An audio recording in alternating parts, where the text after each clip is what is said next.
Largos días y placenteras noches, pistoleros. Yo soy Iván G. Reviews y el día de hoy les traigo el resumen de una de las novelas más conmovedoras y conocidas de Stephen King.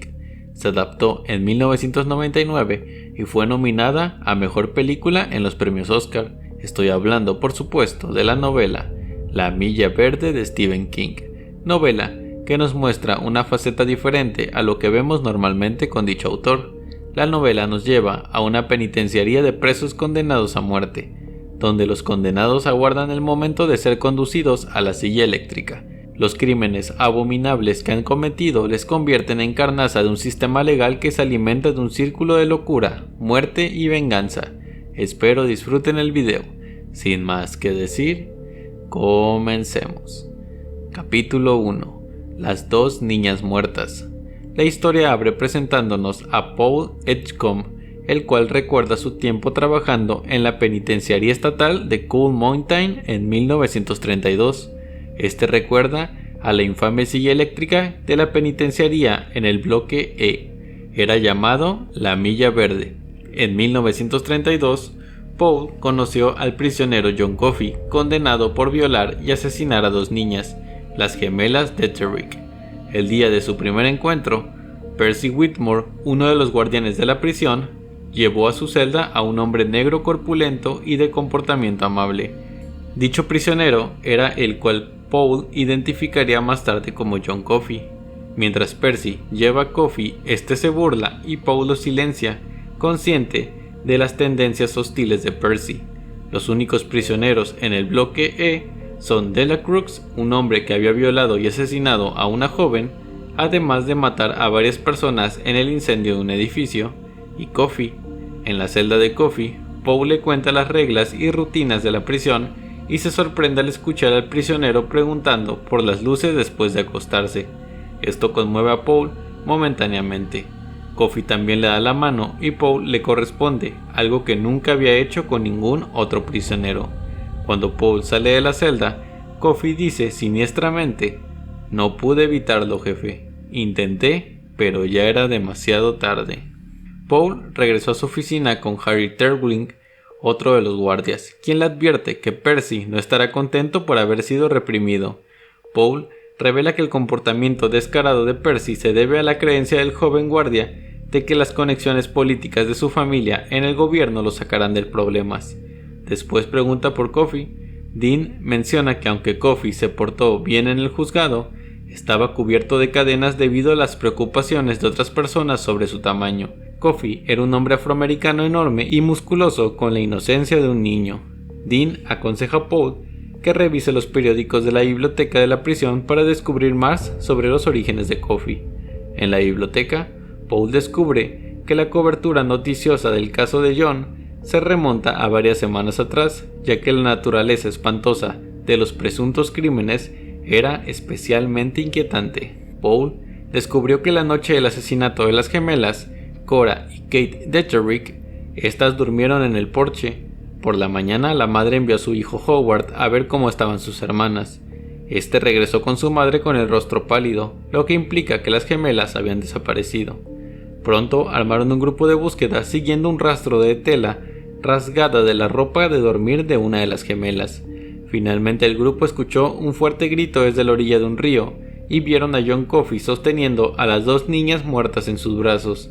El padre golpeó a Coffey en la cabeza sin causarle gran daño, y cuando el sheriff le preguntó qué pasó, Coffey solo pudo responder: "No pude evitarlo. Traté de remediarlo, pero ya era demasiado tarde", lo que McKee interpreta como una admisión de culpabilidad. Después, el jurado que preside el juicio de Coffey llegó a un veredicto de culpabilidad rápidamente. Después de leer sobre Coffey en la biblioteca de la prisión, Paul tiene problemas para conciliar el sueño debido a la naturaleza espantosa de los crímenes. Su esposa lo nota preocupado y le ofrece tener sexo, pero este se niega debido a una infección en las vías urinarias que no le deja en paz, a lo que su mujer le sugiere visitar al médico al día siguiente. A la mañana siguiente, Paul regresa al trabajo y descubre que el director Hal Moore quiere hablar con él. Paul gime sabiendo que probablemente se deba al trato que le dio a Percy. Ya en su oficina, Paul encuentra una nota de Curtis Anderson, el asistente principal del alcaide, que dice que la fecha de ejecución de Delacrux debe fijarse pronto. Además, informa de la llegada de un nuevo recluso llamado William Wharton. Wharton tenía 19 años, tenía un tatuaje de Billy the Kid y había matado a 3 personas en un atraco. Debido a la edad de Wharton, el joven delincuente podrá intentar apelar su caso, lo que significa que permanecerá en prisión por un tiempo, hasta que se tome una decisión final.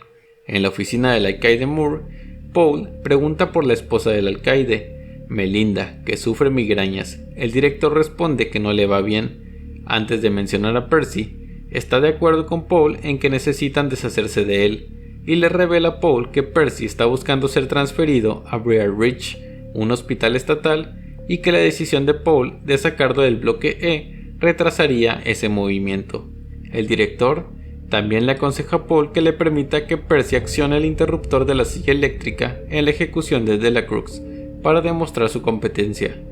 Paul entonces obedece de mala gana. Mientras se separan, el director pregunta por Coffee. Paul sugiere cierta simpatía por el recluso y el director le recuerda a Paul los crímenes de Coffee. De vuelta al presente, Paul también cuenta la vez que encontraron al Sr. Jingles. Esto cuando una vez pillaron al roedor deambulando por la prisión como si trabajara allí. Divertidos los guardias, entre los que se encontraban Paul, Dean, Stanton, Brutal y Harry, le ofrecieron pan al ratón y observaron su inteligencia mientras comía. Una vez termina de comer, el ratón se retira, por lo que los guardias decidieron seguirlo hasta la sala de inmovilización y quedaron desconcertados al no encontrarlo dentro. No pudieron encontrar ningún espacio lo suficientemente grande para que el roedor escapara. Percy también se entera de la presencia del ratón y lo persigue, pero nunca lo atrapa para alegría de los demás guardias. El narrador, o sea Paul, entonces nos cuenta que en el invierno posterior a la muerte de John Coffey, Brutal le comentó que descubrió por dónde escapaba Sr. Jingles en la sala de inmovilización. Los dos van juntos a la sala de inmovilización para descubrir la verdad. Tras una inspección más cercana, Paul descubre que el agujero contiene trozos de astillas de madera, coloreadas por Delacrux. Esto ya que el Sr. Jingles y Delacrux se volvieron muy unidos antes de su sentencia a muerte. Paul también recuerda su promesa a Delacrux de cuidar al Sr. Jingles.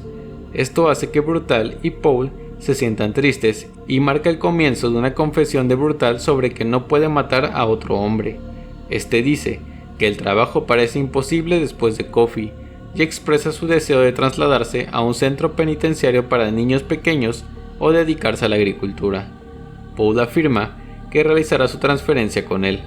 Al final del capítulo, Paul revela que la sentencia de Coffey fue la última muerte en la que estuvo involucrada. Capítulo 2. El ratón de la milla. La historia nos regresa al presente, donde Paul está en un asilo de ancianos llamado Georgia Pines.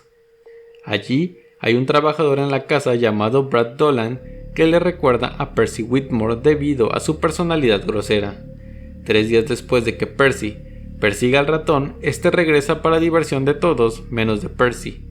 Al ver el ratón, el guardia de la prisión, Bill Dodge, procede a alimentar al animal con un trozo de galleta Ritz. De repente, Percy lanza su bastón al ratón y lo golpea por poco.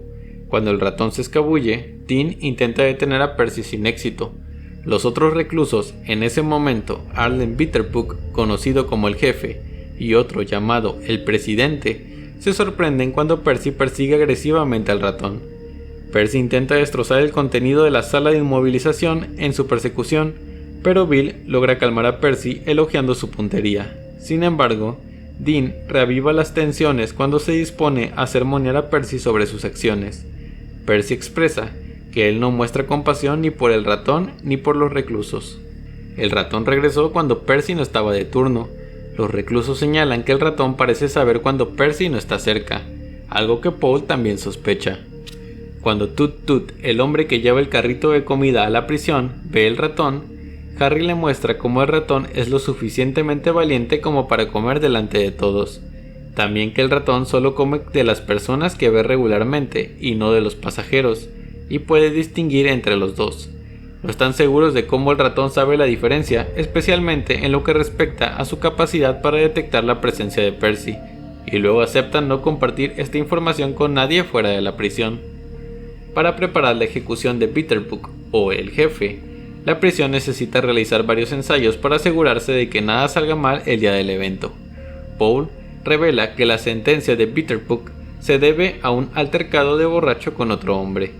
Durante la pelea, Bitterbook aplastó la cabeza de su víctima con un bloque de cemento. Tut Tut era el sustituto habitual durante los ensayos del recluso que está a punto de ser ejecutado.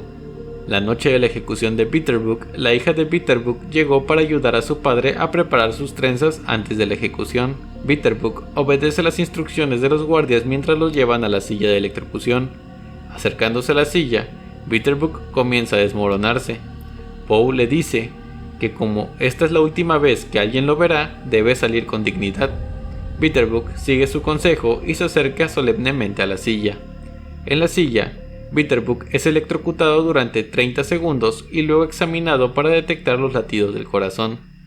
Después de la segunda ronda de electricidad, Bitterbook es declarado muerto y los guardias lo transportan en una camilla.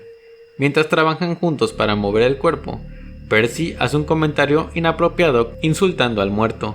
Brutal lo reprende afirmando que Bitterbook ya pagó sus deudas con su vida.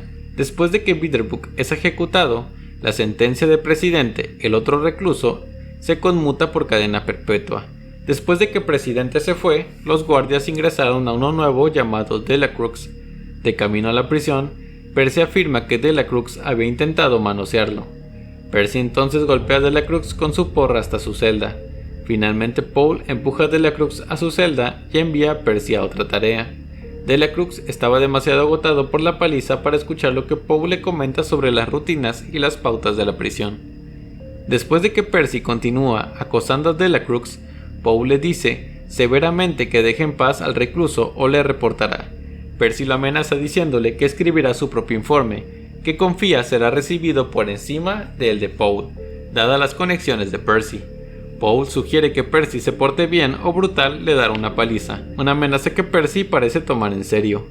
Algún tiempo después, Poe oye reír desde la celda de Delacrux y encuentra el ratón sentado en el hombro de Delacrux y el deleite del recluso al encontrar a este nuevo amigo. Delacrux llamó al ratón Mr. Jingles. Cuando llega Percy, Harry teme que Percy se enoje al encontrar al ratón con un recluso que no le agrada. Sin embargo, Percy llega al trabajo de un humor extrañamente bueno. Cuando Poe le pregunta a Percy cómo se sentiría si consiguiera una caja de madera para la celda de Delacrux para que el ratón pueda tener un lugar para dormir en la celda del mismo, Percy se ofrece como voluntario para conseguir una caja de cigarros y una cama de algodón. Si bien ni Poe ni Harry pueden entender el cambio en la actitud de Percy, Poe finalmente descubre el motivo después de dejar la prisión. Básicamente Percy se portó bien, ya que le prometieron el traslado si se comportaba y cumplía con éxito la ejecución de Delacrux, por lo que Percy decidió comportarse lo mejor posible y por lo tanto estaba de buen humor.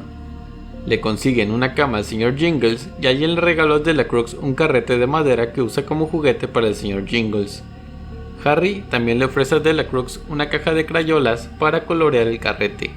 Delacrux lo hizo felizmente mostrando los trucos del ratón con el carrete a todos los guardias excepto a Percy. Paul comenta en sus memorias que los primeros días de la llegada de Delacrux son agradables. Esto antes del regreso de la infección del tracto urinario de Paul y de la llegada del recluso William Wharton a la Milla Verde. La fecha de ejecución de Delacrux llegó antes de lo esperado. La ejecución de Delacrux dejó espacio para la llegada de William Wharton, cuyo juicio se había prolongado más de lo previsto debido a sus visitas al hospital. En el tribunal, el abogado de Wharton afirmaba que Wharton sufría de epilepsia, pero el hospital no encontró ningún problema fisiológico en su cerebro. El día de la llegada de Wharton a Cold Mountain, la infección del tracto urinario de Paul empeoró. Este se despierta con un dolor insoportable, se cae cuando va a orinar y casi no puede volver a levantarse. Considera faltar por enfermedad, pero recuerda que la llegada de Wharton es ese día y anticipa algunas dificultades con los guardias para llevar a Wharton a su celda. Decide que lo mejor que puede hacer es llegar temprano para discutir su situación con Warden Morse, asignar a Brutal al bloque para ayudar con la llegada de Wharton y luego dirigirse al médico. Sin embargo, cuando llega a la oficina de Morse, el director revela que su esposa tiene un tumor cerebral. Paul intenta consolar a Morse y olvida sus planes para el día y opta por quedarse en el trabajo durante todo su turno. El día de la llegada de Wharton, Dean, Harry y Percy conducen hasta Indiana para recogerlo. Cuando llegan, Wharton parece estar sedado y como resultado se mueve lentamente. Los guardias estaban confiados pensando que Wharton no era una amenaza, pero cuando llegan al bloque E de Cold Mountain y Dean está a punto de abrir una puerta, Wharton deja escapar un grito primitivo y levanta sus manos encadenadas sobre el cuello de Dean. Usando sus cadenas, Wharton estrangula a Dean. Harry salta encima de Wharton golpeando al recluso y olvida que como guardia tiene armas que puede usar. Wharton se deshace de Harry fácilmente y continúa estrangulando a Dean, riéndose mientras lo hace. Harry le grita a Percy que use su bastón, pero el guardia generalmente agresivo queda atónito de miedo. Paul, que ha estado esperando en la celda de Wharton, escucha la conmoción y saca su arma. Apunta a disparar, pero Wharton ve el arma y gira el cuerpo de Dean hacia Paul, de modo que si Paul le dispara, la bala puede atravesar a Dean. Capítulo 3. Las manos de Coffee. En Georgia Pines, de vuelta al presente, Paul estaba con Elaine, una anciana con la que mantiene una relación sentimental tras la muerte de su esposa. Paul tiene la fama de ser distante, pero a Elaine no le parece importarle. Un día, Paul se despierta temprano para mirar televisión mientras otros en Georgia Pines duermen. Elaine lo encuentra temblando en el sofá, como si hubiera visto un fantasma. Él le dice que estaba viendo la película El beso de la muerte, y vio la escena en la que el villano, interpretado por Richard Widmark, empuja a una anciana en silla de ruedas por las escaleras. Paul explica que el personaje de Widmark se parece al recluso William Wharton. Paul le cuenta a Elaine sobre su estancia en Cold Mountain, una experiencia que Elaine ha escuchado antes. Entonces regresamos al ataque de Wharton a Dean. Paul tiene su arma apuntando al recluso, incapaz de disparar debido a cómo Wharton había colocado el cuerpo de su compañero guardia. Afortunadamente, Brutal aparece en escena y actuando rápidamente golpea la cabeza de Wharton con un bastón, dejándolo inconsciente. Percy permanece petrificado y los guardias trabajan juntos para llevar el cuerpo de Wharton a su celda. Una vez que los guardias colocan al inconsciente Wharton en su celda, Paul le ordena a Percy que dé un informe oral de lo que sucedió a Morse. Antes de que Percy se dé la vuelta para irse, le pregunta a Paul si estaba bien ya que estaba sudando y caminando de manera extraña. Paul lo despide y luego procede a correr al baño para orinar dolorosamente una secreción blanca. Una vez Paul regresa al bloque E, Coffee insta a Paul a que se acerque. Paul se acerca, pero Coffee insiste en que debe entrar a la celda con él. Delacroix, que ha estado observando, advierte a Paul que no debería hacer eso sin los otros guardias presentes. En contra de su buen juicio, Paul entra en la celda de Coffee y se sienta a su lado en la cama. Coffee coloca su mano sobre la entrepierna de Paul, lo que aturde a Paul al principio hasta que comienza a sentir calor alrededor de su ingle. Siente que algo cambia en su entrepierna antes de que Coffee retire su mano. Coffee empieza a toser y expulsa insectos negros que eventualmente se vuelven blancos antes de desaparecer. Delacroix pide ayuda y cree que Coffee ha herido a Paul. Paul asegura que está bien y le pregunta a Coffee qué ha hecho. Coffee se niega a responder. Para comprobar el cambio de su condición, orina en el baño más cercano y descubre que está completamente curado. A la mañana siguiente, Paul se las arregla para que Brutal lo cubra para poder visitar a Burt Hamstermith, el reportero que cubrió el caso de Coffee. Paul termina en la casa de Hamstermith, donde el periodista se pregunta sospechosamente si está allí para escuchar los espantosos detalles de los asesinatos que Coffee fue acusado de cometer. Paul secretamente esperaba encontrar una explicación detrás de los poderes curativos de Coffee. Paul le pregunta a Hammersmith si se ha enterado de los crímenes pasados de Coffee. El periodista dice que no ha descubierto ninguna evidencia de crímenes pasados y de hecho que parece como si Coffee hubiera caído del cielo. Describe las cicatrices enrejadas en la espalda de Coffee y cómo su abogado defensor había intentado usar las cicatrices para sugerir una vida pasada de abuso que pudiera haberlo llevado a sus acciones asesinas.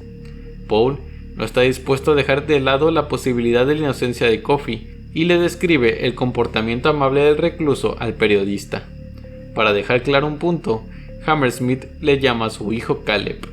La cara de Caleb había quedado desfigurada debido al ataque de un perro de la familia. Hammersmith explica que aunque el perro había estado en la familia durante años y había jugado bien con los niños, un día había atacado a Caleb. Sin dudarlo, le disparó al perro y colocó el cuerpo en la caseta del perro. Hammersmith ofrece esta historia para ilustrar un punto sobre asesinos desprevenidos, comparando los motivos de Coffey, un hombre negro, con los de un perro rabioso.